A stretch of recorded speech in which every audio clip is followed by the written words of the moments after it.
അന്യനെ നശിപ്പിക്കുക എന്നുള്ളതല്ല ജിഹാദ് എന്ന വാക്കിന്റെ അർത്ഥം. തീവ്രപക്ഷത്തേക്ക് ചേരുക, അണിനിരക്കുക എന്നുള്ളതല്ല ജിഹാദ് എന്ന വാക്കിന്റെ അർത്ഥം. ഖുറാനിൽ ആ പദം ഉപയോഗിക്കുന്ന സന്ദർഭം എന്നുള്ളത് ബദർ യുദ്ധം കഴിഞ്ഞ് തിരിച്ചു വരുമ്പോൾ പ്രവാചകൻ തന്റെ അനുയായികളോട് പറയുകയാണ്, നാം ഇനി ഇതിലും വലിയൊരു സമരത്തിനാണ് പോകുന്നത് എന്ന്.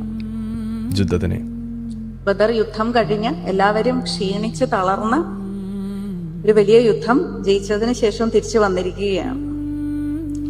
അപ്പോ പ്രവാചകൻ അനുയായികളോട് പറയുകയാണ്, നമ്മൾ ഇനി ഇതിലും വലിയൊരു സമരത്തിലേക്കാണ് പോകുന്നത് എന്ന്.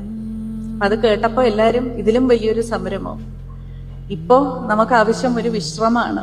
യുദ്ധം കഴിഞ്ഞ് തിരിച്ചു വന്നിരിക്കുമ്പോൾ ഇതിലും വലിയൊരു സമരം എന്താണ് എന്ന ആശ്ചര്യത്തോടു കൂടി അവർ കേൾക്കുന്നു എന്നാണ് അതിൽ പറയുന്നത്.